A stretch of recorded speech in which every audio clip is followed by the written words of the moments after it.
Voici un nouveau problème. Ah, j'ai gagné au loto 1495 euros. J'ai maintenant 4312 euros. Combien avais-je avant de gagner? Petite pause.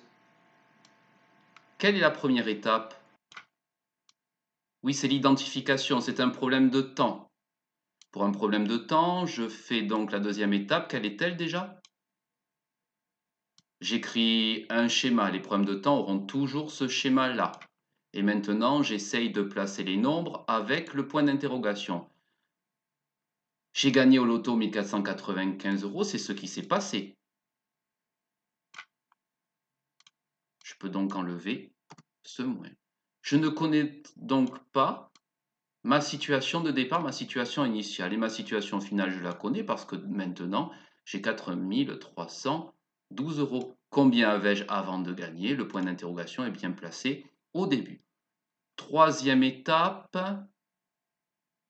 Oui, la troisième étape, c'est l'étape des opérations. Voici deux façons de la résoudre. La première façon, dans le sens du schéma, je ne sais pas plus 1495 égale 4312 et on peut résoudre.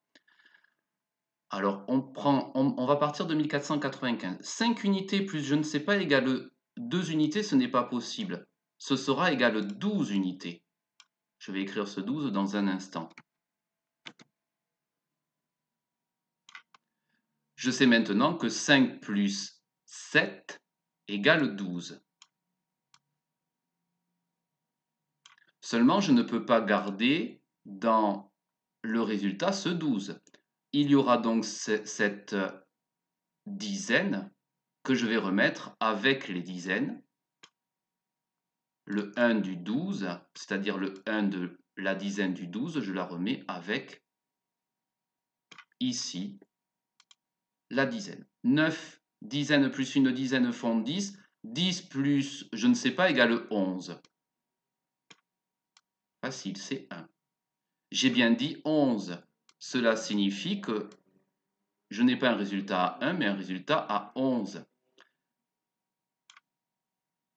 La centaine ainsi créée, je vais aller la remettre avec les centaines pour l'éliminer du résultat. 4 plus 1 font 5. 5 plus je ne sais pas égale 13. Il s'agira de 8. 5 et 8 font 13. Je vais l'écrire dans un instant. Le voici. J'ai bien dit 13, c'est-à-dire que j'ai 3 centaines et une unité de 1000. Pour éliminer ce une unité de 1000 qui me gêne, je vais aller remettre cette unité de 1000 avec les unités de 1000 qui sont ici.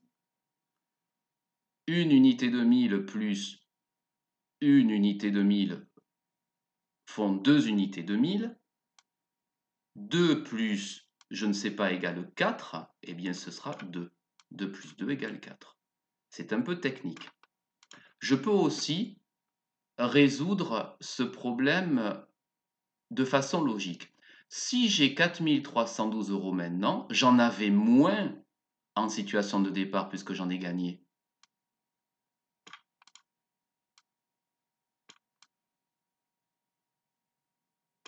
Je peux donc dire qu'à l'arrivée, j'avais 4312 euros, mais qu'au début, j'en avais moins.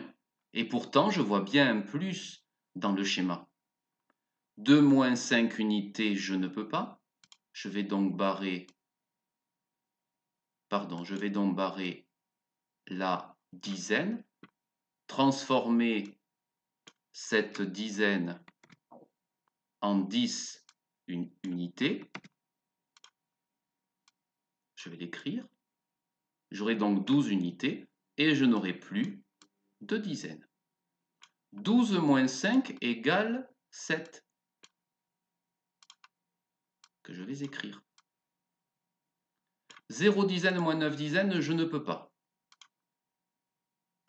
Je vais donc aller prendre une centaine, il m'en restera 2.